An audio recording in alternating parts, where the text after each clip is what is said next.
Hey everyone, how you doing? This is Amon Green, Green Bay Packers all-time leading rusher, and you're watching Packers Total Access Live, your daily source for Packer content. Go Pack, go!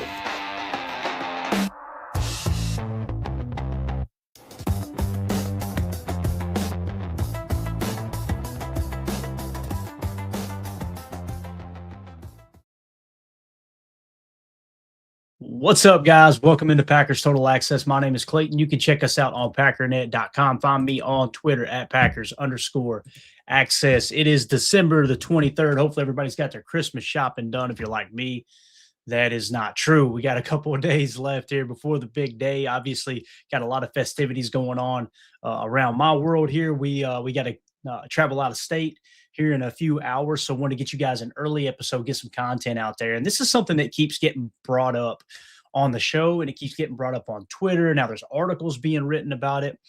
Something that we mentioned, it was going into this season, we mentioned the similarities between the 2010 Green Bay Packers and the 2025 Green Bay Packers. We even went back and talked about the 1996 Green Bay Packers as well, right? And some of the similarities there. We're going to key in on what are these similarities we keep mentioning about the 2010 Super Bowl champion Green Bay Packers and the 2025 Green Bay Packers, because it's been an up and down season. There's been injuries galore, just like in 2010. So we're just going to talk about some of the similarities, have a fun little conversation. Listen, no way, shape, or form are we saying the Packers are going to win the Super Bowl this year. There's a chance. And what we're going to show you is how people looked at the 2010 Packers like they were so far away from winning a championship. And then all of a sudden you look up in February and they're hoisting the Lombardi. So we'll talk about that. We'll also dive into the Packers' top offensive graded players of the 2025 season so far and the top defensive players as well. Kind of give you a refresher, a little idea of, okay, here are the players who are really standing out.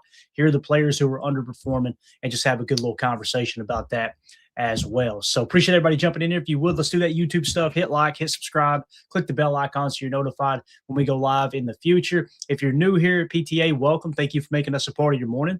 We're not experts. We're not insiders. We're not media members. We are fan-run, fan-driven. We are fans just like you talking Packers on a daily basis. So if you're looking for that type of content, make sure you hit like, subscribe, and click the bell icon so you know when we do these live streams here in the future. Appreciate everybody jumping in here. We got Paige and Dr. Crutch in the house. Good to see you. Good morning to you. We got Chris in here. We got Daniel, Go Pack Go, Super Bowl. Here we come. I love the optimism. I love it. And I think it's funny, I've been kind of dubbed as the positive Packers podcaster, right? I'm always looking at the glass half full. I don't see this team ready to win a Super Bowl. We're just going to talk about some of the similarities. And I didn't think 2010 was ready. And lo and behold, it happened, right? So let's see here. We got Don Juan in the house. I swear I've been saying the same thing. Now watch Marshawn Lloyd get released in the playoffs and take this thing to another level, a la James Starks. Let's go, man. James Starks really did. You talk about a guy who stepped up. And I think he was out of the league, a year or two after the Packers let him go. But, boy, he got his ring, didn't he? And got to play in the National Football League, got to make a little money. I'm sure he got a degree from Buffalo. So I'm sure we need to check up on James Starks, see what he's into nowadays. That'd be fun, man. Let's see here. We got Paige and Dr. Crutch. Happy Festivus to all who celebrate. Yeah, that's right. Merry Christmas, Happy Hanukkah, Happy Festivus, everything in between, right? The team nobody really wants to see. Amen to that. We got Mike Berry in here, and yeah, that would be cool. Chris the Casual win. You're right. Lloyd is the finishing piece. Wouldn't that be wild if Marshawn Lloyd was activated for the playoffs and he just went on a tear? That'd be crazy. Didn't even think about that. That wasn't in the show notes. So, all right, let's dive into it. 2010 Packers versus the 25, Green Bay Packers and the similarities. First of all, I want to start with this tweet. Bill Huber reposted it, and it popped up on my timeline. You guys remember J-Ron Elliott? Now, listen, I don't know if J-Ron Elliott, I don't think he was on the 2010 team. I could be wrong, though. He might have been. But he just tweeted out, it's still go, Pack, go. Get these losses out of the way now. Still can win the North and make a run. There's a lot to this tweet, guys. You know, when you lose a tough game like that, it's easy to just think, oh, no, coming down the stretch, you're starting to lose ball games. Well, there's another team that did that as well. And I'm going to drop that down and show you guys what I'm talking about here as J-Ron Elliott's tweet that went out there. Let's just put up on the screen here, and I apologize for the ads. There's nothing we can do about that. If Mandy's watching the show, she's going to know what I got her for Christmas, I believe. So we got to be careful with the ads popping up. But so here we go. This is the the 2010 regular season, okay? And one thing I want to point out here, and we got a list of other similarities that go kind of hand in hand, right? With the 2010 Packers and the 2025 Packers here, right? So the thing I want to point out, in week 13 of that year in 2010, at Detroit, the Packers lost 7-3, okay? At New England, the Packers lost 31-27. All right. So weeks 13 and 14, the reason I'm pointing this out, we just finished weeks 15 and 16 and we lost both those weeks, right? And they were close games, right? Just like both of these games were close. So they had 2 weeks remaining. Okay. Week 16, I said weeks 13, 14. It was actually weeks 14 and 15 in 2010. Week 16 and week 17, they had 2 weeks remaining, right? They didn't have 18 weeks back then. The Packers have 2 weeks remaining. And look at how they finished their season. They beat the Giants 45-17, and then they beat the Bears 10-3. Okay. So that's how the Packers ended their season, was with 2 wins going into the playoffs. And then, of course, when you look up in the playoffs, you beat the Eagles on the road by 5 points. You win in Atlanta 48-21, an absolute boat race down there. Then you go to Chicago for the NFC Championship. Could see that happen this year as well, right? If you make it that far. 21-14, they beat the Bears. And then, of course, you beat the Pittsburgh Steelers by 6 points there in the Super Bowl. So, again, everything just continues to line up exactly like 2010. It's just so strange. We've talked about it all year. You know, another thing, we talked about the concussion. Let's just kind of dive in. I'm going to keep this stuff up on the screen so you guys can see how that year ended. Let me just leave it right there for you. So here are some other similarities, okay? In 2010, Matt Flynn nearly beat the Patriots after Aaron Rodgers was concussed. So again, that Detroit loss, if I'm remembering correctly, guys, on the road in Detroit, you lose 7-3. That's when Aaron Rodgers got the concussion, okay? Well, Jordan Love just got a concussion this past week against the Bears. So really, he missed a good chunk of the Bears game, right? I think he went out in the first half. So it's almost like this New England game here on the road, New England, was on the road against Chicago. Because, again, you got 2 games after that, right? And then he returned against the Giants, and they dropped 45 points, obviously. So in 2010, Matt Flynn nearly beat the Patriots after Aaron Rodgers was concussed. The Packers played well statistically, but lost due to self-inflicted mistakes, yet didn't lose another game and won the Super Bowl. Self-inflicted mistakes. What did we just talk about, right? Well, the current Packers just lost 22-16 in overtime to the Bears, again with a backup quarterback in Malik Willis, playing excellent football, which, by the way, shout out to Matt Flynn, played great against New England, right? That might have been the guy. I think that was the game where he tied the franchise record for most touchdown passes, right? But the game unraveled because of critical mistakes. Similarities in the Bears loss this last week, right? The Packers outgained Chicago. They won the time of possession. They committed fewer penalties. Still, yet they lost due to a muffed onside kick, dropped interceptions, coverage bust late, Josh Jacobs goal line fumble, and a botched 4th and 1 snap in OT. If any of those 5 things don't happen, you win that ballgame, right? And again, this isn't me going, we should have won. It's just pointing out that's how close they were. And when you look at the way things kind of happened in 2010, it's similar. At Detroit, you end up losing 7-3. I mean, you can't even score. You can't even score 8 points in that game, right? In 2010.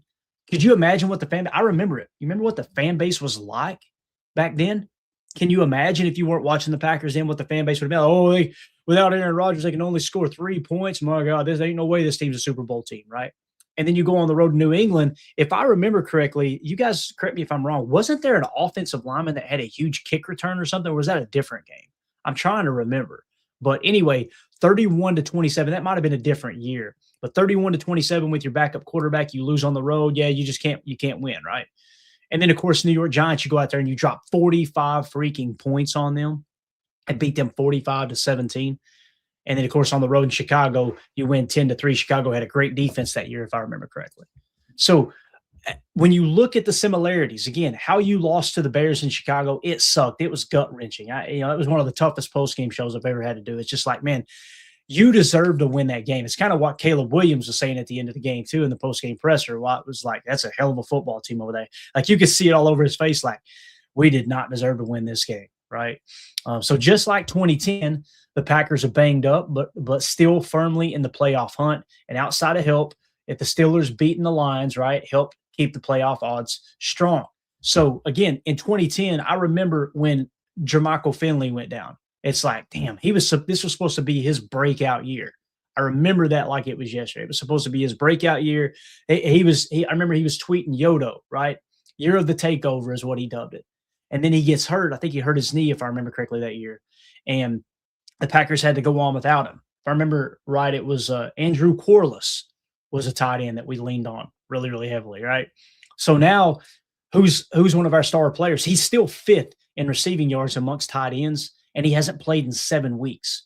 That's Tucker Kraft, right? Well, he goes out with an injury. Bang. So now, all right, there's another parallel being drawn, right? There was a ton of injuries. I remember our boy Ryan Grant was one of the better running backs in the league, right? I would say a top 10 back at least. He gets injured, and that's when James Starks emerges. He comes in and takes over, right? There was just so many injuries across the board. It's wild. Playoff math. Packers need one win in their final 2 games to clinch a playoff spot, okay? The division title is still technically possible with help, obviously, but it's looking like the Packers will probably be the 7 seed. Most likely, that's what the numbers are saying, which the Packers were the 7 seed or the final seed in the playoffs back then, right? I think back then it was just 6, if I remember correctly. So playoff math, yeah, we talked about that. Let's see here. What happens next more than the loss itself? 2010 worked because Mike McCarthy created unwavering belief, accountability, and confidence in the roster he had. Matt LaFleur's response publicly was calm and professional, praising effort, but acknowledging the failure to make key plays. So again, you're seeing these parallels of these coaches. Mike McCarthy hadn't won a Super Bowl yet. Matt LaFleur hasn't won a Super Bowl yet. The real question is whether LaFleur can replicate the locker room leadership and confidence McCarthy showed in 2010. The piece challenges Jordan Love to take the next step and win games late, similarly to how Caleb Williams did against Green Bay. Obviously, Caleb pulled that one, another rabbit out of the hat, right? Well, Aaron Rodgers was starting to do that in his career. You know, Aaron Rodgers in 2010 was not seen as an elite quarterback yet, right? That came a few years later. Really, the Super Bowl MVP is what really sparked that, right? So, again, man, I think the Packers do have enough talent to make a run here. I don't think the season's over. But again, you know, like it's being mentioned, you've got to have the team identity's got to be established, which I don't buy so much into a team identity, but it's the leadership and the clutch execution. You got to figure out ways to make plays down the stretch, right? You got to figure out ways to make plays when the game is on the line. That's essentially what it comes down to. And again, we talked about the similarities of Jordan Love's age and his experience and Aaron Rodgers' age and experience at the time. All those things kind of coincide, right? So going to be really, really interesting. Coach Lynn says here in the chat, I'm finally starting to get over that loss. Not really, LOL. It's tough because it's the Bears. And it is funny seeing NFL memes and other people rake the Bears fans over the coals because they're treating it like it was a Super Bowl, right? Like somebody, NFL memes have put a tweet out and they just hit the nail on the freaking head, man. What it said was something along the lines of, and it showed a basketball team celebrating, I guess, a meaningless win. And it was like, you know, the Bears celebrating knowing they beat the Packers without Jordan Love, without Micah Parsons, right? And you could go on down the line, right? But those are, if you were to say going into that game or going into this season, once we got Micah Parsons, who are the 2 most important players for the Packers to go on a championship run? I think everybody would say Jordan Love on offense, your starting quarterback, and Micah Parsons, the edge defender superstar that you just picked up. It took the Bears had to take us to overtime to beat us in that game. With Jordan Love back healthy and the roster getting healthier down the playoffs, if we do face the Bears somehow, some way again in the playoffs, guys, I feel really damn good about the Packers beating that team. They had only scored 6 points on offense with 5 minutes left in the game. And everything just kind of crumbled. It fell apart. The muffed onside kick. If you don't blow the coverages, I'm not saying you got to make a play, a dramatic CB1 type play. But if you just don't blow the coverages in those situations, you win that game. I really believe that. If you make Caleb thread the needle, like that throw to DJ Moore, the reason he doesn't hesitate to throw that ball is because DJ Moore is so open. Now, Keyshawn kind of catches up to him, right, and gets a hand on him. It should have been pass interference, but also it looks like the ball might have hit the ground too when you look at the replay. Quay Walker's being held from behind. There's just so many different factors that come in, right? Really the way I see that last play is it should have been kind of a push. They should have called pass interference.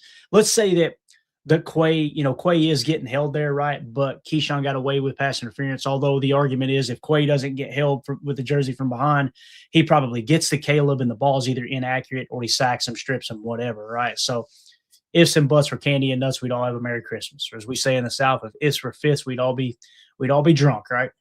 So it's just tough, man. It's tough. It's a tough loss. But again, I feel good. I feel really, really good about us going on that run. Based off of if Jordan is healthy and you sneak into the playoffs. Like, I don't think it's impossible, right? Reggie in the chat says, who's going to be the Tramon Williams of the playoffs run? One of these DBs need to step up. That's Reggie. That is a great point, man. That's a great point. Tramon Williams balled out. The pick 6 in Atlanta before halftime. That's when you were like, holy cow. I think there's something special going on here, right? Who's the Tramon Williams? You could say it's Carrington Valentine, possibly, right? Is he going to step his game up? Do you look up and go, Kamal Hadden? Is there a chance that they play Kamal Hadden over Keyshawn Nixon? I don't know. What's crazy about the Keyshawn Nixon situation is I think Keyshawn's a good corner. When I watch him play, I watch his ball skills, and I watch how aggressive he is against the run. He's a good corner. He's got the physical traits. He's got the ability to be a good corner. The problem is right here. And what I mean by that is, from on the pod, I pointed at my head. He tries to jump routes when he knows that's not his scheme call, right? So when I look at Keyshawn, I don't think he's not fast enough to play. He's not twitchy enough to play. He's not aggressive enough to play, right? I don't think that. When I look at Keyshawn, I think he's being too selfish. He's trying to be aggressive, playing underneath on bite routes when he knows he's in a quarter match coverage or that banjo coverage that you've seen on the touchdown. For those of you who are wondering, we were going to try to do Chalk Talk. Christmas has got everything all to haywire. I'm going to be out of pocket tonight. I don't know if we're going to get it done. But one play I wanted to highlight was the touchdown that we gave up there late in the game, right? And it was a blown coverage. Here's what happened on that play. You had 2 receivers on that side. And when they're semi-stacked like that, when they're close together, typically you've either got a press call or a banjo call, right? Press call means you get up there and you press the receivers, and it's literally an aggressive press man coverage, and you follow that receiver. Or you got a banjo call where you play a little off and let the receivers declare. And whichever direction they go in, the inside corner takes the guy on the inside release, the outside corner takes the guy on the outside release. Well, they release, right? Nate Hobbs goes with his guy. Granted, he slips a little bit, but Caleb didn't throw to his guy. And then the other guy was going to be Keyshawn's. And he literally just lets him go back and just on an outbreaker, Keyshawn doesn't even cover him. Like, I'm trying to get inside his mind. Like, what did he see there? What was he thinking there? Did he just guess wrong that they were going to have an underneath route and he was just going to bite underneath? Because immediately you see him turn like, oh, crap, and the guy is just absolutely wide open in the back corner of the end zone. That's what I mean by Keyshawn Nixon. I think he's got the talent, the physical tools, the traits, all that stuff, right? I mean, we see he was leading the league in PBUs for like 6 weeks. Well, why is that? Because he's aggressive, right? He's biting on the underneath stuff when another corner might, well, this isn't my assignment. Let me play off a little bit. So it was a positive early that's turned into a negative late. And if he can clean that up, who knows? Maybe Keyshawn is the Tramon Williams of the playoffs.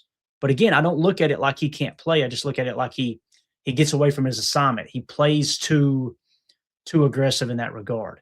And, to be honest with you, it goes hand in hand with the personal fouls too.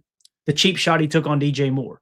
I know there's a portion of the fan base that has no problem with it because he took a cheap shot on Jordan. I got you. It just rubs me the wrong way.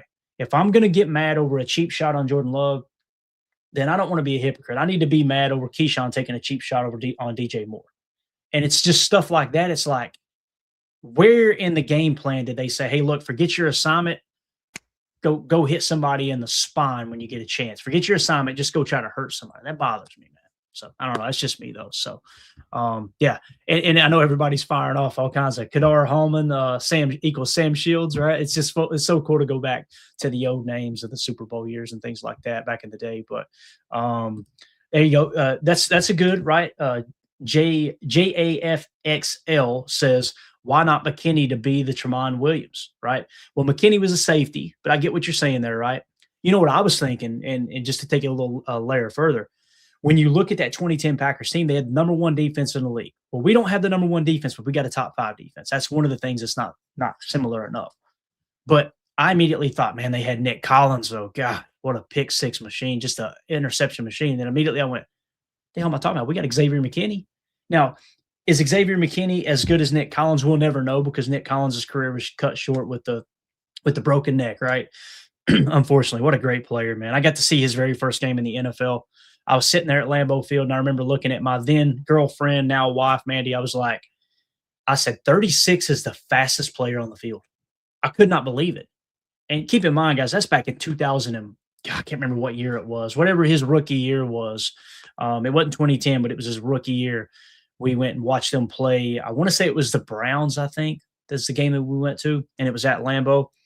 And I just remember thinking, 36 is the fastest. It wasn't even close. He was just buzzing around the field. I'm like, who is this kid from Bethune-Cookman College? It was Nick Collins. So I'm not saying that if he had stayed fully healthy, that he would be better than McKinney or McKinney's already better than him. I'm not trying to draw that comparison. It's just simply we've got that guy at safety.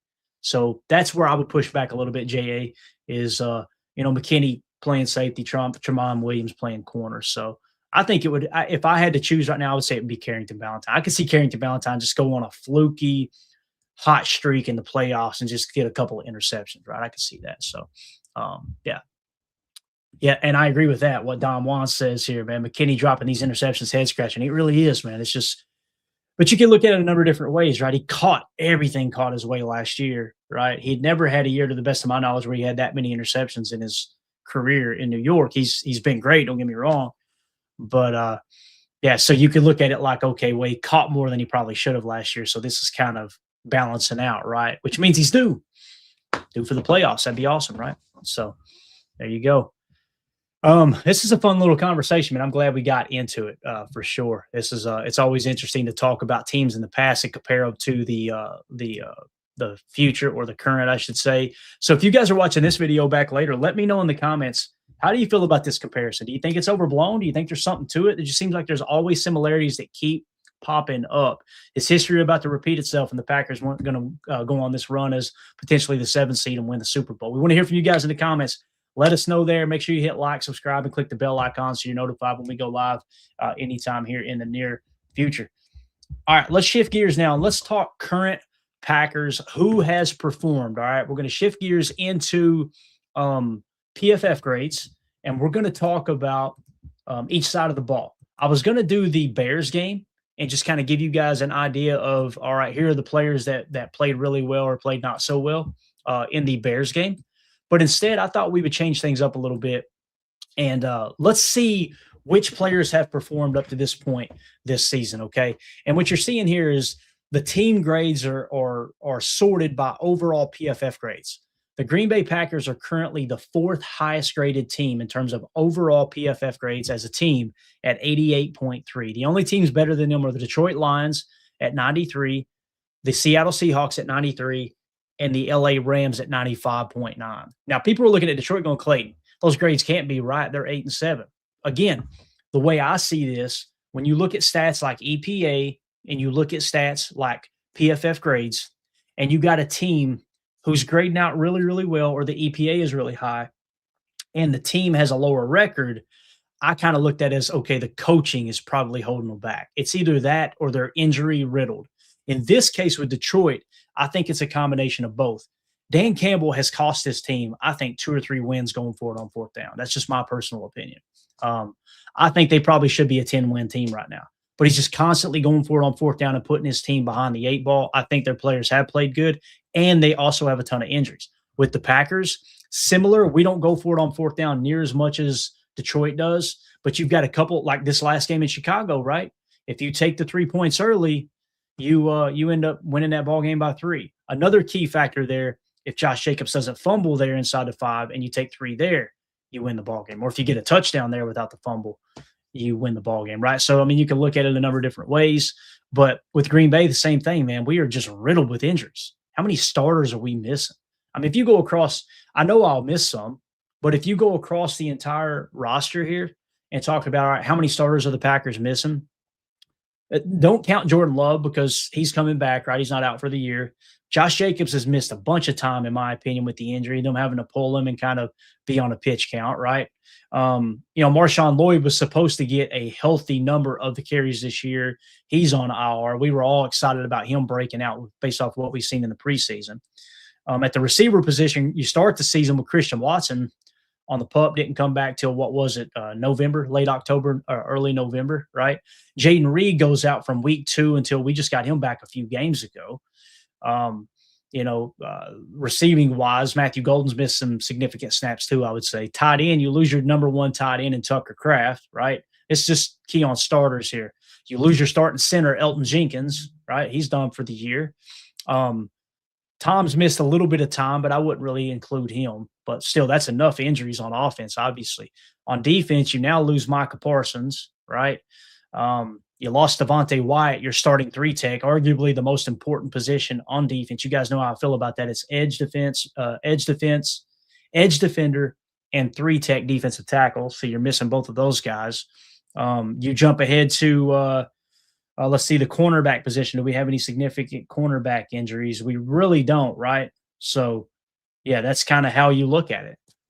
So you're missing the 2 most important spots, your playmakers at the 2 most important spots, at edge defender and at 3-tech.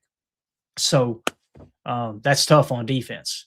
And again, on offense, you're missing Tucker Kraft was your top tight end, your top receiving threat, really. So, but anyway, let's jump into it.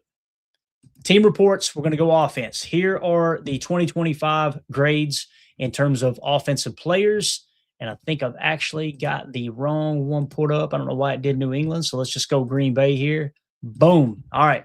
So here are your top players on offense according to PFF. All right. Here is the list. Get it zoomed in for y'all. Number 1, Jordan Love, 88.5 is his PFF grade. Jordan has played his ass off this year, man. What a fun player to watch. If you had told me going into the year, Clayton, in 2025, Jordan Love is going to grade out an elite 88.5 grade, he's going to be in the MVP conversation, I would have said, I think we're winning the Super Bowl, boys. But again, you tack on all these injuries, and it's like, dang. You would have won that game, I feel like, if the injuries hadn't occurred and all the crazy stuff that happened that ensued there at the end. Everybody looks at Malik Willis, and he played great. I love Malik Willis. I'm so glad he's a Green Bay Packer. It sucks he's probably not going to be here next year. I think we got the best backup in the game. But the offense does change when Jordan leaves the game because you don't have as much of the freedom of him canning in and out of plays. And we've seen it all year long. It's all over the tape.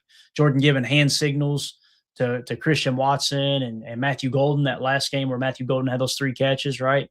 So that's something that definitely comes into factor too. But Jordan Love, 88.5. Josh Jacobs, 87.4.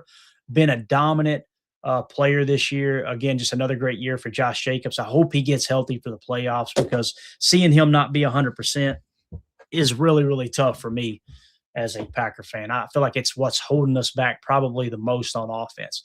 Zach Tom, 83.5. Maybe we'll get him back this week. Definitely by next week, I would imagine. Christian Watson. And let me say this too. The Zach Tom, Evan Williams injuries, it was 1 to 2 weeks, 1 to 3 weeks. They were some people had varying opinions there. The magic number is 1. Okay. Now, keep in mind, if the Bears lose their last 2 games and we win our last 2 games, we win the North, and that's great. We'd host a playoff game. That's awesome. But at the detriment of playing players hurt, just like I talked about in Chicago, and you see it kind of bit us in the ass with Josh Jacobs and a couple other areas there.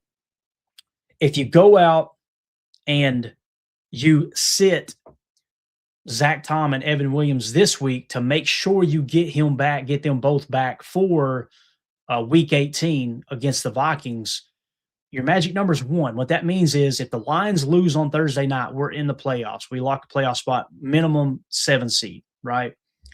If let's say the Lions win and the Packers lose this week, we can still win in week 18 and make the playoffs. The magic number is 1 Lions loss, 1 Packers win. Either of those scenarios, and the Packers are in the playoffs.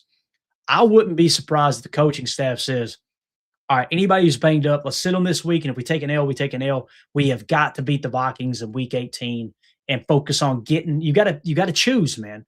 You got to get your guys healthy enough for a playoff run if that's the goal, right? If that's the plan here. So I wouldn't be surprised if they play it conservative this week and put us in a situation where we might potentially lose to the Ravens and then go in and win. Look to, all right, throw all your chips on the table week 18. Let's try to get in the playoffs. But again, the other argument is, well, Clayton, what about the North? I would love to win the North.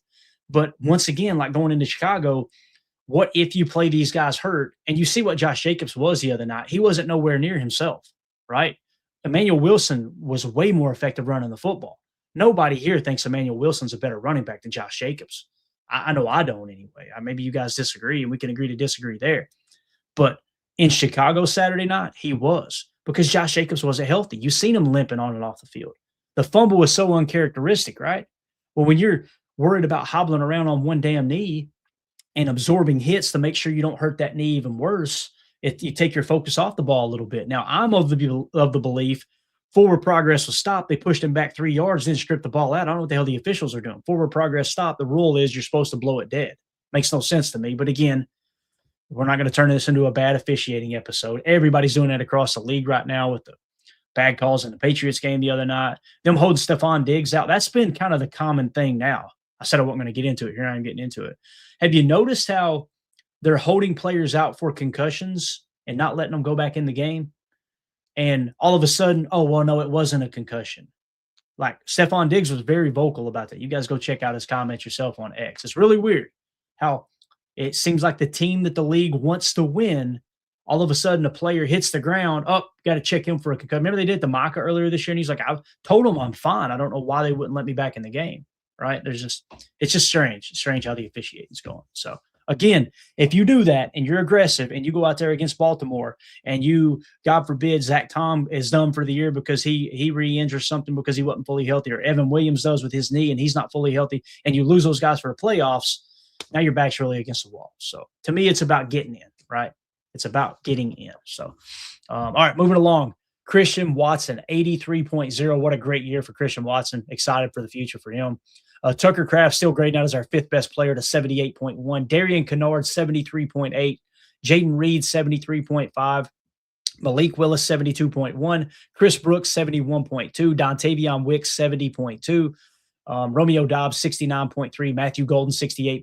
Rasheed Walker, 66.3. I would consider those players as, hey, look, these are the guys that are getting it done this year, those 13 players, okay? Rasheed Walker, Matthew Golden, Romeo Dobbs, Dontavion Wicks, Brooks, Willis, Jaden Reed, Darian Kennard, Tucker Kraft, Christian Watson, Zach Tom, Josh Jacobs, and Jordan Love. So when you look at all those players, who's under contract next year? This is kind of forward thinking, right? And again, some people are going, Clayton, we ain't made it to the playoffs yet. Why are we talking about forward thinking? Because that's what the team's doing right now. And that's what we try to do on this show, is try to think, what is the front office looking at right now in terms of modeling the roster, right? The blueprint for success moving forward. Jordan Love's under contract. Josh Jacobs is under contract. Zach Tom's under contract. Your three highest graded players, according to PFF, are all under contract. You're good to go. Christian Watson, under contract through next year. So you got him for one more year. You're good to go there. Tucker Kraft under contract. You got to get the ACL healthy, and we're good to go. Okay. Darian Kennard is an interesting one. I want to say we have rights to him moving forward. It's going to bother me if I don't check it. Let me do this real quick. Darian Kennard, and we'll go spot track real quick. I don't want to misspeak here. When you look at Darian Kennard's contract in terms of his, of course, it's going to hiccup here. Here we go. Okay. So he is a restricted free agent after this year. You guys know exclusive rights free agents and restricted free agency. If you want them back, you can get them back. Because another team, they're going to have to give up a draft pick to you if they match your offer or what have you, right? So you can pretty much say he's under contract. If you want him back, you can get Darian Kennard back. It's a yes for me, guys. Give him some kind of deal and make another team match it. Worst case scenario, you get a third or a fourth round pick immediately for it with a comp, or not a comp pick, but a restricted free agency pick. But with Darian Kennard, he's been one of your best offensive linemen, 73.8. He's a great run blocker, 77.6. And in the pass block grades a 62.9. But I would like to see Darian Kennard on this roster in the future. And I think Goody agrees, because Goody, I know it was just a 7th round pick, but Goody gave up a draft pick. You know how Goody is with those draft picks. So Darian Kennard, I'd like to see him be a part of the future. Jaden Reed, he's definitely a part of the future. He's under contract next year. Malik Willis sucks. He doesn't suck. The situation sucks. Let me clarify. Malik Willis is not under contract next year, and that sucks because what do? We talked about going in this year. We had seen enough. I would give him a solid backup contract, kind of like what they did in Chicago with Tyson Bagent. Give him something like a 2 or 3 year deal worth $5 million per. It's worth it. It's worth it. We have not done that. So now Malik Willis is going to hit free agency most likely. Okay. And I think teams will overpay for him. Hell, he might get $10 million a year based off what he's shown, because he's shown it multiple times now, right? So Malik Willis is the first one out of the top 13 that you go, probably not going to be here next year. Chris Brooks, we got his rights. We can get him back if we want him. Dontavion Wicks is under contract next year for 1 more year. He's coming back. Romeo Doubs, you're going to be losing. I think he'll walk in free agency and a team will give him decent money. That's just me personally. If they don't, then you can get him back for pennies on a dollar, and that's a great situation there for the Packers as well, right? And then Matthew Golden in the number 12 spot, obviously he's on a rookie contract. Matthew Golden's going to be a great football player. Mark my words. If Romeo Doubs gets offered a good contract in free agency and he goes on to play for somebody else, Matthew Golden's your new X receiver. That's what's going to happen. He's going to play boundary X, and I think he's going to be damn good at it. I don't think you'll see a drop-off from Romeo Doubs to Matthew Golden, especially with Matthew Golden being in the system 1 more year and learning the terminology even better and learning the choice routes and all that, and Jordan Love and Matthew Golden getting on the same page. We seen it last week. The little hand signal slot fade where they ran with the Haas concept on the right side against the Chargers. That's big-time chemistry with Jordan Love, Matthew Golden. People go, he isn't getting opportunities. You know why? Because Romeo Doubs is playing X. That's why. Now, if your argument is Matthew Golden needs to be out there over Romeo Doubs, I can understand that argument. I get it. I don't think it's a silly argument. But I also understand the coaches trusting Romeo Doubs in the important games. I mean, he had a hell of a game against Chicago. That's what sucks so bad about him dropping that onside kick. He played his ass off in that game. And all anybody's going to remember is the dropped onside kick. It sucks, you know? So, Matthew Golden, I think, is the future at X. So essentially what you got is Matthew Golden will be your X receiver. Jaden Reed will be your F or your moving slot receiver. Christian Watson is your speed Z. And what's cool is all 3 of those guys can play every position. Matthew Golden's played F, he's played Z, and he's built to play X. He's played some X too, but he's built to play X. Dontavion Wicks has played F, he's played X, he's played Z. They like him at Z more than I do. I don't think he's got that blazing speed that you want at Z on the field side, but he's done pretty good in space, creating separation with the route running. So those are going to be your top receivers next year. That's why I don't think that Romeo Doubs will be back. Okay. Now let's talk about the players that have kind of underperformed, if you will. Okay. According to PFF, and you guys tell me in the chat, you may disagree and you like these players, right? There's some of them I like, right? Bo Melton, if he returns to the Packers, I would want him back on this team. I think he's valuable enough, his versatility, but he's a 63.1. Emmanuel Wilson, 62.4. I disagree with the grade. When I watch Emmanuel Wilson run, I think he's a great running back. Now, if Marshawn Lloyd's going to be healthy moving forward, people are going to, what are you smoking, Clayton? I understand. I'm just I know that's what the Packers are hoping for, so that's what I'm hoping for. But I understand the argument for sure. But E-Will coming back is going to be huge, right? If we were to search that real quick, I don't want to tell you guys wrong, but I think we've got him his rights somehow, some way. That's a beautiful thing when you pick somebody up off the scrap heap, right? When you pick him up off the scrap heap and another team don't want him, he's a restricted free agent. So if you want him back, you can have him back. E-Will be back if the Packers want him. I think they probably will too, to be honest with you. Elton Jenkins, 62.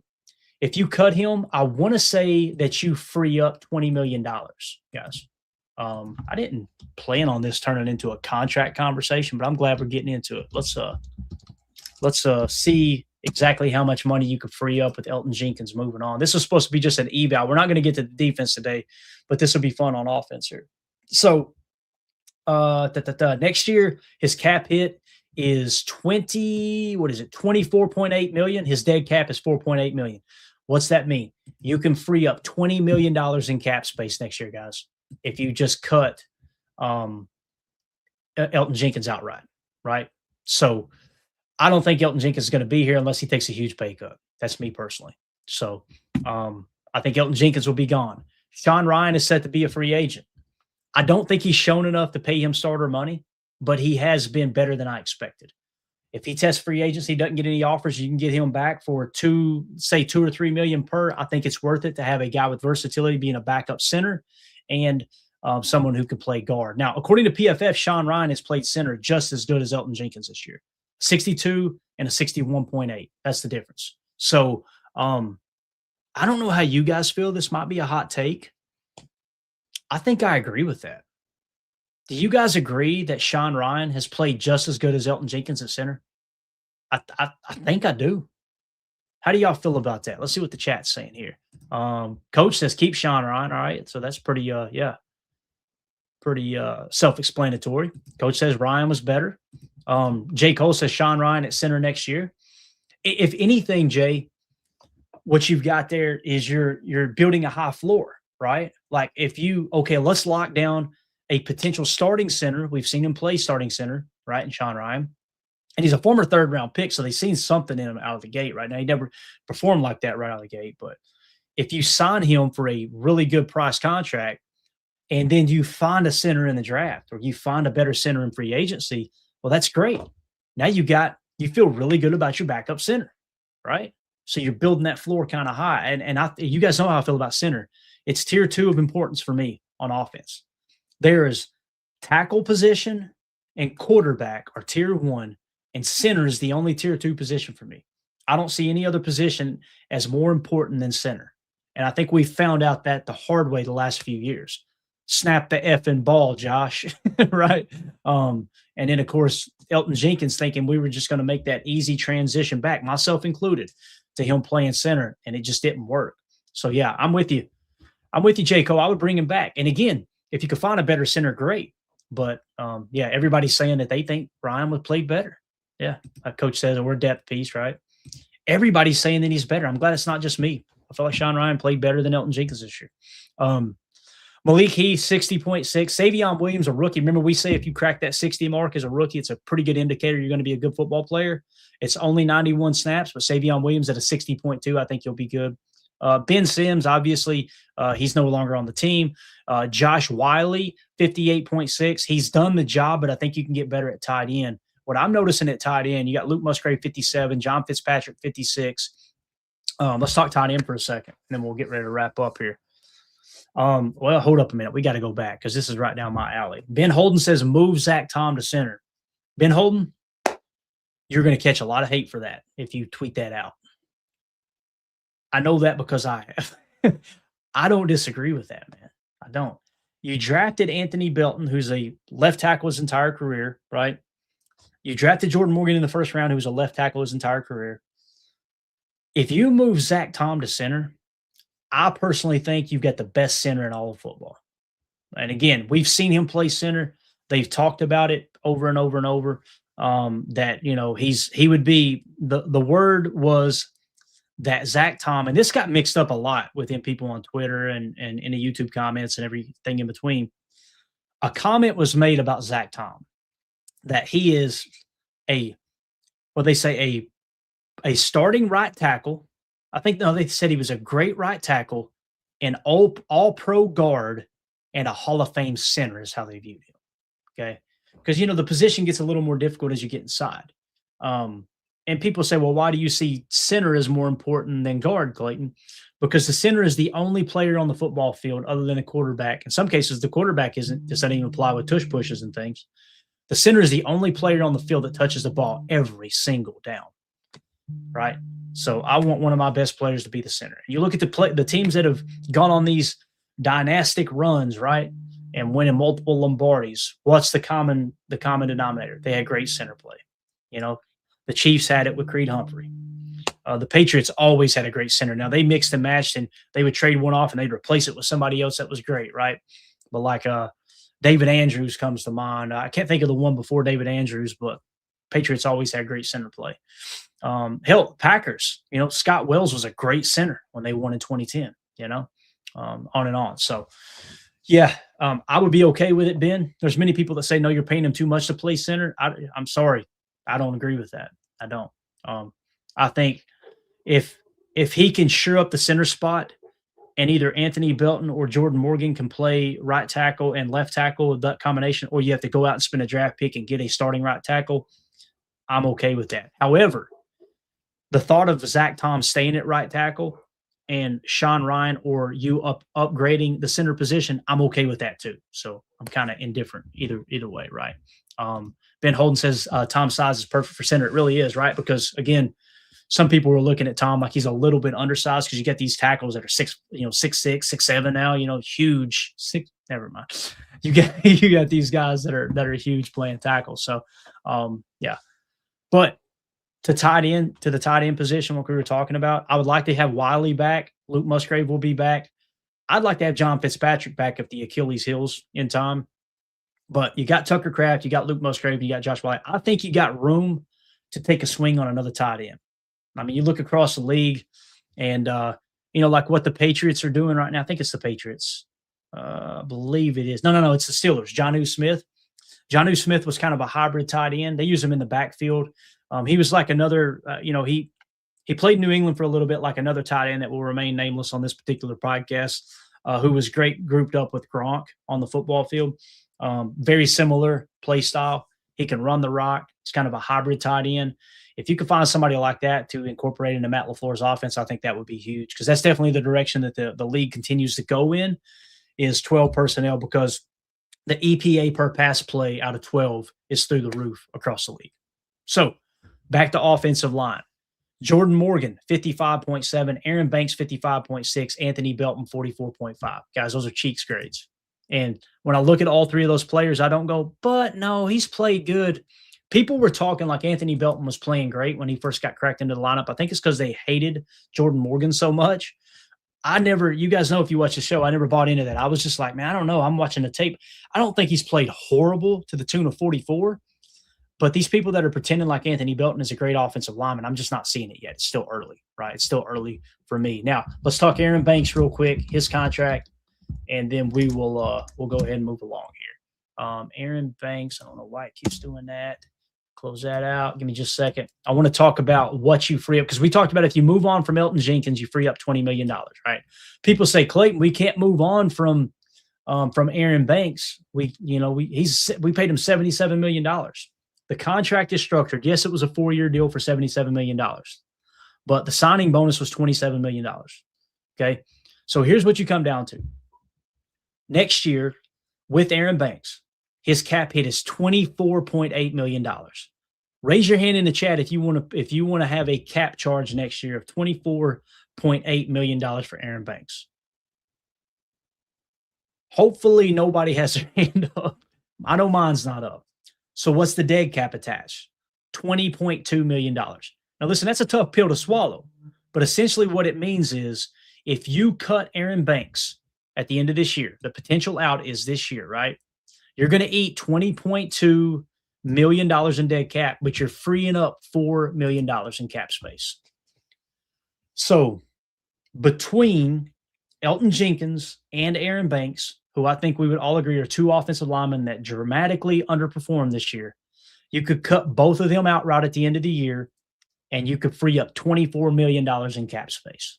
You could go into free agency and, dare I say, probably find two offensive linemen, $12 million each in terms of cap charge, and you could probably sign them and have a better offensive lineman than we showcased this year.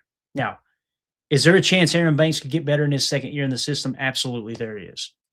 I'm just not banking on it. Now, will the Packers see it that way? Probably not. What I think the Packers could potentially do here, if they don't cut him outright, they're going to ask him to renegotiate. And he's got a base salary of $7.7 million next year, along with a roster bonus of $9.5 million. So what you've got is $17 million. I usually cut that number in half. And when it comes to roster bonus and base salary, combine that number, cut it in half, you come up with roughly, let's call it $7 million. You could free up $7 million by simply guaranteeing the money and tacking on voidable years to lower the cap hit. Now, the problem is you're guaranteeing more money for Aaron Banks. The goal is to put the best players on the field. I do not think Aaron Banks is that player. But I wouldn't be surprised if the Packers go to him and say, hey, look, we can cut you outright, okay, and you're out the rest of the contract, okay? You already got your signing bonus. Or would you be willing to take a $4 million pay cut this year. And what we'll do is the other 4 will basically convert $8 million to signing, or we'll shave off $4 million off the contract, and then we'll write you a check for $4 million, a second signing bonus here. Bang, that's in your pocket. That's going in the bank. And then they'll tack on that $4 million on the backside. So you save $4 million off the overall contract, and then you move $4 million, therefore freeing up $8 million in cap space. That makes sense. So you lower his number to roughly $16 million will be the cap hit next year. So I'm going to ask the chat one more time. Would you be willing? I think I know the answer. Would you be willing to keep Aaron Banks at a $16 million cap hit next year as opposed to $24 million? The answer is yes if you have to choose between the two, right? But would you rather free up that money or just cut him outright and find somebody better to replace him? I know I would cut him and move on. That's my personal opinion. I've seen enough. It's been bad. It's been real bad. Will the team do that? I don't think the team does that. You got a super chat here. Andy Dubs, thank you so much for the super. Who do you have in mind to replace Banks? See, that's the $1 million question, right, Andy? The way I would see it, let's pretend that they do move on from Aaron Banks. All right, let me drop these down real quick. Get back to just having a conversation here. If you decide to move on from Aaron Banks, here's how I would approach that. You're going to move on from Aaron, and let's say you move on from Elton too, okay? So now the gears get to turning in the offseason, and it's okay. Who's your starters? You're losing Rasheed Walker, right, in free agency, or you can take the money that's freed up from Aaron Banks and Elton Jenkins and re-sign Rasheed Walker. I don't think that's a bad idea for the right price. What would that price be? That's the big question. The number I'm coming up with for Rasheed Walker, $10 million, $10 million average annual. I'd be okay with that. Will he take that? Probably not, because he'll hit free agency and they'll look at his pass blocking ability and someone will overpay him. And then we get a comp pick for that. So let's assume Rasheed Walker's gone. We move on from Aaron Banks and you move on from Elton Jenkins. Here's what I would do. I would re-sign Sean Ryan for the right price. I think you can get him for pretty cheap. Okay. Now you got a floor built for the backup center spot. I would keep Tom at right tackle would be my initial thought, my initial goal, right? The plan. And then I would move Jordan Morgan to left tackle. I would keep Zach Tom at right tackle. Sean Ryan's your starting center. Continue to press Anthony Belton into guard, but I would move Anthony Belton to left guard. Why? Anthony Belton has played the left side of the offensive line his entire career, to the best of my knowledge, at NC State and before that, same as Jordan Morgan. They are not right side offensive linemen. We've seen it over and over and over again. And that's what's frustrating about the offensive line coach to me in Buckus. And maybe it's Steno that's making the decision. Hell, maybe it's Matt that's making the decision. I don't know. But I would give them both a fair shake on the left side. And it could be Belton at left tackle and Morgan at left guard. I don't know. I feel like Belton's better built with his size and his brute strength, his ability to move guys off the ball to play guard. So I would go Jordan Morgan left tackle, Anthony Belton left guard, Sean Ryan center, okay, Darian Kennard at right guard, and then Zach Tom at right tackle. Now, if you bring Kennard back, and you can bring him back if you want to, we talked about him being a restricted free agent. If you go that route, I would not be opposed to moving Zach Tom to center, right, and still keeping Sean Ryan. He now plays right guard and putting Kennard at right tackle. I'd be okay with that too. But if I had to make a choice right now, my left to right would be, with no draft picks, with no free agent signings, okay, I would go Jordan Morgan left tackle, Anthony Belton left guard, Sean Ryan center, Darian Kennard right guard, Zach Tom right tackle.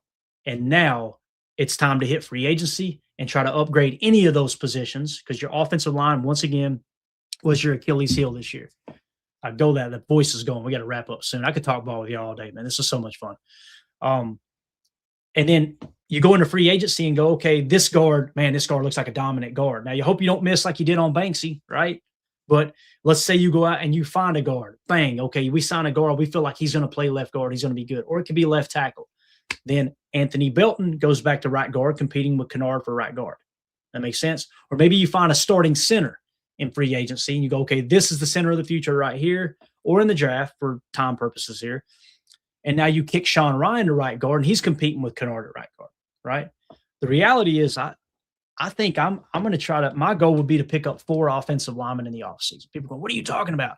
Couple draft picks, couple free agent signings. That's the weak spot of this team, guys. The defense is solid. The receiving core is solid. Quarterback play is good. Tight end is going to be dominant. I think Kraft's going to come back better than ever. Once again, we're going into an offseason going, damn it, this offensive line. And again, we used to be known for great offensive lines. What changed?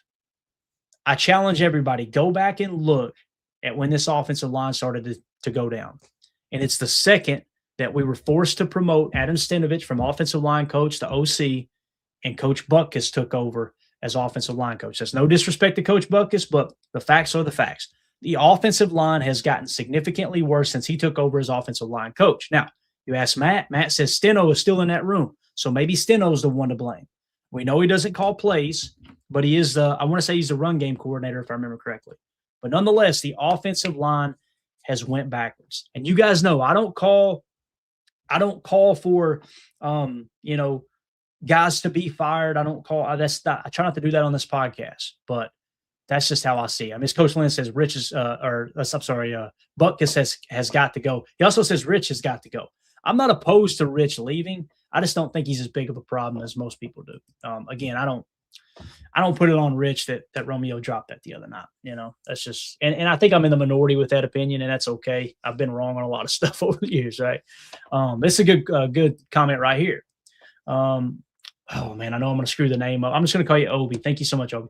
The corners are weak, Clayton. It depends on what you look at. If you watch that game the other night, you go, the corners are weak. Yeah, because Keyshawn didn't play his assignment. That's why they're weak. So Keyshawn, yes, I agree. Totally. You don't want to go out and overpay for cornerback play, man. You just don't want to do it. When you do that, I'm telling you, bad things happen. We did it with Jair. We paid Jair. We gave Jair the freaking checkbook. How did that work out? And again, I know players have injuries and they're up and down and this and that. When you look at how the pass defense is played, look at our defense overall. See, y'all are going to make me go way over here. All right, let's hit it real quick. Passing defense, okay? Yards per pass attempt allowed across the league. Green Bay ranks 6th in the league at 6.0 yards per pass attempt allowed. Now, if you're saying the difference between us being dominant on defense as opposed to just being a top 5 or a top 3 defense is because we need better cornerback play, I'm not buying into that. I'm not willing to overpay for a cornerback to give us up in the top 3 spot in terms of yards per pass attempt. Again, the game plan worked perfect. We held Chicago to 6 points until 5 minutes were left in the game, and then we have one cornerback below 2 coverages. Keyshawn needs to be replaced this year. Okay, period, case closed. I'm with you if that's your comment there. But to say the corners are weak, I disagree with that. I don't look at our defense and go, these damn cornerbacks, man, they're costing us games. I just don't. There's other factors that came into play there. Keyshawn did that game, absolutely. But again, it has nothing to do with scheme. It has everything to do with, I think it has to do with ego, man. That's just me. So, yeah. All right. Andy Does with the super chat. Thank you, buddy. Any free agent / draft prospects? Probably way too early, but this show has great off-season content coverage. We're going to dive into that. Right offhand, I don't know any of the free agents yet. As soon as the season's over, we shift gears real quick into that and building our draft board, and you'll have access to all that over in our Patreon group, patreon.com/Packer Fan Total Access. But yeah, when we get to that point, we'll dive into it. Nothing comes to mind right now, Andy, because so many things can change, right? Like players can get cut at the last second. I mean, I could pull up a futures free agent list. I don't even know. Let me go to Spot Track real quick and see if they've got a free agent list yet. Give me just 1 second.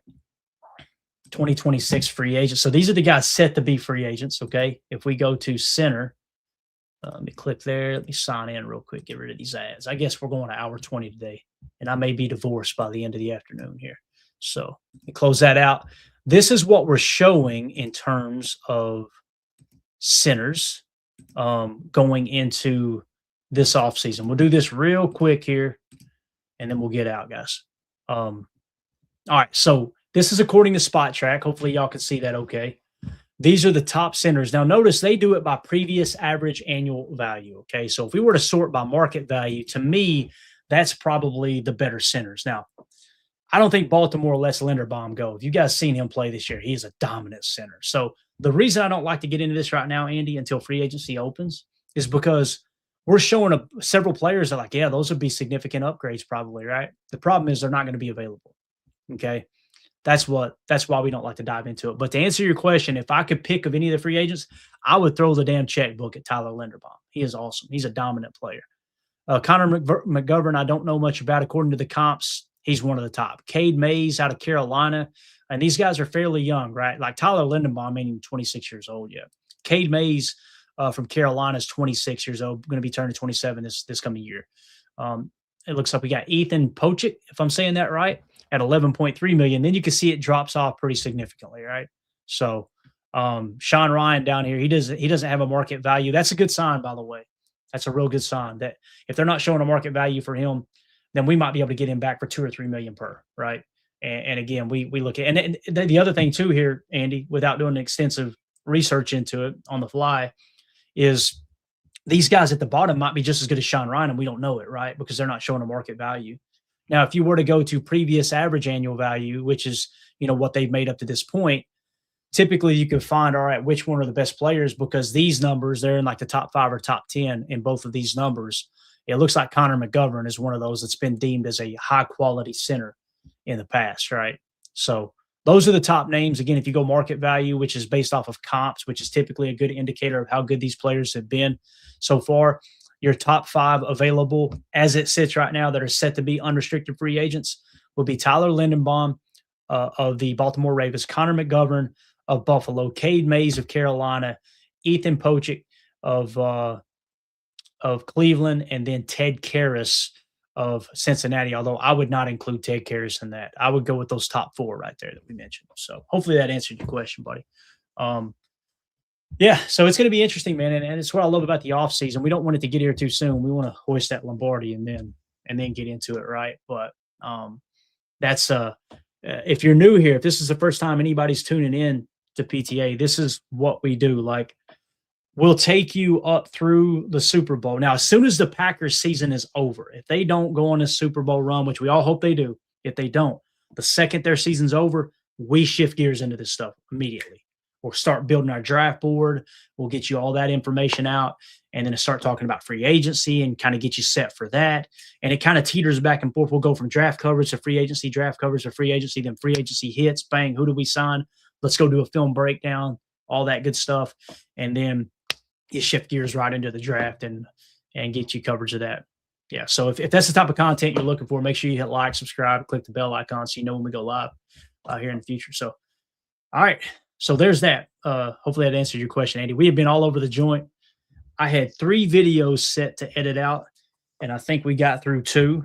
And it's going to be a circus trying to figure out what to edit out. So, but it's been fun talking ball with you guys for sure. We were going to go hour 20. We're just going to knock it off right there, guys, because, well, I was originally going to go 40 minutes, and we're at the hour 3-minute mark. So we'll just wrap it up there. I appreciate everybody tuning in, hanging out with us. Again, yeah, absolutely, Andy. We agree, man. Very fun covering it. Make the offseason less dull. I mean, our viewership goes up in the offseason. Our subs go up in the offseason because most people, as soon as the season's over, that do podcasts, they just kind of drift back and then, okay, there's not much to talk about. And we press in. So what I love about that is the overall numbers may go down, but our subs go up because we find the diehard fans, right? The guys and gals that just can't get enough of the NFL football and Packer football. That's what we're wanting on this channel. Everybody's welcome, but you'll notice you don't get many people in our chat. No, don't apologize, Andy. You're good, dude. He said, I'm sorry. No, you're good. It's a fun conversation. Thank you for the Superman. We don't get a whole lot of people in the chat that make casual last comments and start arguments. We want to draw to our channel the people who want to truly understand football. Not that we have the answers, but we're going to get the answers together, right? We're going to do all the research and dive into the tape and everything, right? That's what we want to do here. So that's why the offseason we pick up those diehard fans, because everybody else just kind of, not everybody, but most people just kind of drift off into the background. They stop covering the Packers for a little bit until some kind of news breaks, and then they're back in doing shows, right? So, yeah. Obi in the chat. Thanks, Clay. Best channel for Packers content. We appreciate that, Obi. We appreciate that, man. We try hard. I don't feel like it's the best channel, but we try to get you as much information as possible and create an environment. Really, we're creating a community. That's what we're trying to do, man. We want a community where people from all different stages of fandom can come in here, be respectful of each other, and just talk about our favorite team. So that's it, guys. I'm out of here. I'm going to go get packed, hit the road, go see some family. We'll be back tomorrow. I should get back into town late tonight, maybe, if we come back tonight, which means tomorrow morning I'll try to hit it heavy again tomorrow. Yeah, I know it's Christmas Eve. That's all right, though. We're going to be around. I'll come up here and get you a show or two and keep the content going. So really appreciate everybody hanging out. I want to thank the Super Chats. Andy Dubs, thank you so much, buddy, for those generous donos. Also, the best way to support what we do here at PTA is to join our Patreon group, patreon.com/Packer Fan Total Access. $3 get you access to everything. It's really, really good for draft coverage. It kind of becomes our draft hub. We'll give you all of our prospect reports. Got good feedback yesterday when we talked about Colin Oliver being activated. People were messaging me about the draft profile we put together. That's in our Patreon group. So it's just a good way to stay connected with the chats. And then I'll, from time to time, put content in there and just throw up, hey, here's a quick breakdown of this. We'll do that for free agency for sure and the draft as well. So make sure you guys check that out. But I'm gone. Appreciate everybody hanging out with us. We'll see y'all tomorrow. As always, let's go out and be the change we want to see in the world. Listen, man, Merry Christmas, everybody. Happy Hanukkah, whatever religion, whatever holiday you celebrate. I'm a Christian. I always leave with Christmas.